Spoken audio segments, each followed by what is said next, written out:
تو بچوں کے رونے کی آواز میں بھی پیغام ہوتا ہے.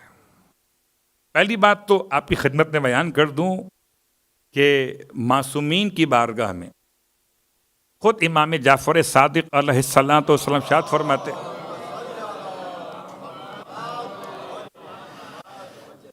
ہیں بچوں کو رونے دو کہ یہ روتے ہیں تو ان کی آنکھ کے جو آنسو بہتے ہیں ان آنسوؤں سے خدا ان کی آنکھوں کے حفاظت کے لیے ایسا کام کرتا ہے کہ اگر یہ آنسو نہ بہتے تو مستقبل میں ان کی آنکھوں میں پرابلم آ سکتی تھی.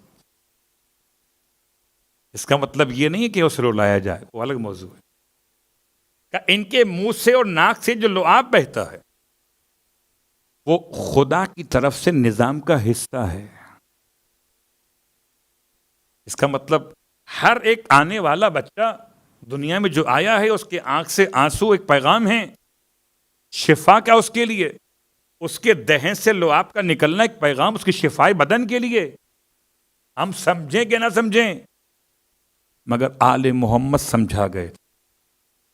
پھر اللہ کے حبیب کی روایت ارشاد فرماتے ہیں 4 مہینے تک جو بچہ روتا ہے تو یہ شہادت اور گواہی دیتا ہے لا الہ الا اللہ. اور پیدائش کے 4 مہینے کے بعد اگلے 4 مہینے اب جو روتا ہے تو یہ درود محمد و آل محمد پڑھ رہا ہوتا ہے. ہم کیا سن رہے ہیں؟ ہم رونا سن رہے ہیں صرف. آپ بتائیں ایمانداری سے کہ شروع کے 4 مہینے وہی آواز رونے کی، اگلے 4 مہینے وہی آواز رونے کی. مگر یہ 4 مہینے کا ٹائم پیریڈ بدلا اور اس ساؤنڈ کے پیچھے جو پیغام تھا بدل گیا. اور اس کے بعد کے 4 مہینے پیغمبر کی زبان مقدس سے 12 مہینے کا حساب دیا گیا. بعد کے 4 مہینے جو روتا ہے بچہ تو اپنے والدین کے حق میں دعا کر رہا ہوتا ہے. اب سمجھ میں آیا؟ توحید کے بعد درود ہے، درود کے بعد والدین ہیں. اگر ہم سمجھنے والے ہوتے تو بچوں کے رونے کی آواز سے الفاظ سمجھ لیتے. اس کا مطلب یہ ہوا کہ قصور سماعت کا ہے، تکلم کا نہیں. تو ہر بچہ بول سکتا ہے.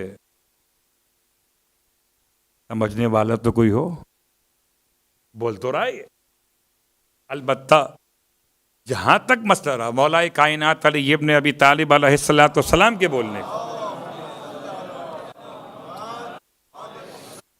اب بات تو یہ کہ جو ہمارے اور آپ کے گھر میں آئے وہ ہمارے اور آپ کے جیسا ہوتا ہے، اور جو خدا کے گھر میں آئے اللہ اکبر تو کیسا ہوگا؟ آغوش رسالت مآب میں خود سے قرآن سنایا تھا یا پیغمبر نے فرمایا تو سنایا؟ پیغمبر نے فرمایا تو سنایا. اور جب آپ نے قرآن پڑھنا شروع کیا سورہ مبارکہ المومنون کی 11 آیات، تو اللہ کے رسول نے فرمایا قد افلحوا بکا، یہ مومن کامیاب ہوں گے یا علی تیری وجہ سے. قد افلحوا بکا. اس کے بعد ارشاد فرماتے ہیں اللہ کے رسول کہ یا علی میں نے اپنا علم آپ کے ساتھ مخصوص کر دیا. آپ مومنوں کے امیر ہیں، اور امیر کا مطلب آپ اپنے علم سے ان کو ایک امتیازی مقام عطا کرنے والے. یعنی جو علی کو چھوڑ کے گلی میں گئے ان کا مقدر ختم ہو گیا، اور جو گلی کو چھوڑ کے علی کے پاس آ گئے وہ علی والے ہو گئے. اب یہ الگ بات ہے کہ امیر کا مطلب علم عطا کرنے والا، علم کے ذریعے سے ساری مشکلات کو دور کرنے والا. قسم بخدا کوئی سوال ایسا نہ تھا جو میرے مولا سے پوچھا گیا ہو اور مولا نے اس کا جواب نہ دیا ہو. کوئی سوال. حد تو یہ ہے کہ فرشتہ بشکل بشر بھی آ گیا اور آ کر اپنے بارے میں سوال کرتا ہے. بتائیں جبرائیل کہاں پر ہیں؟ اب کوئی داڑھی والا، کوئی سجدے کے نشان والا، کوئی ٹوپی لگائے کھڑا ہو جائے کہ جبرائیل کہاں پر ہے؟ اور امام علیہ السلام نے نگاہ فرمائی آسمان کی طرف، زمین کو دیکھا، مشرق و مغرب اور شمال و جنوب کو دیکھا. جب 6 سمتیں دیکھ لیں تو فرمایا یا تو جبرائیل ہے یا میں جبرائیل، اور میں ہو نہیں سکتا کہ میں اپنے آپ کو خود جانتا. خلاصہ بنا کہ تو ہی جبرائیل ہے. آپ براہ راست بھی کہہ سکتے تھے مگر دلیل نہیں ہوتی. آپ نے دلیل قائم کی.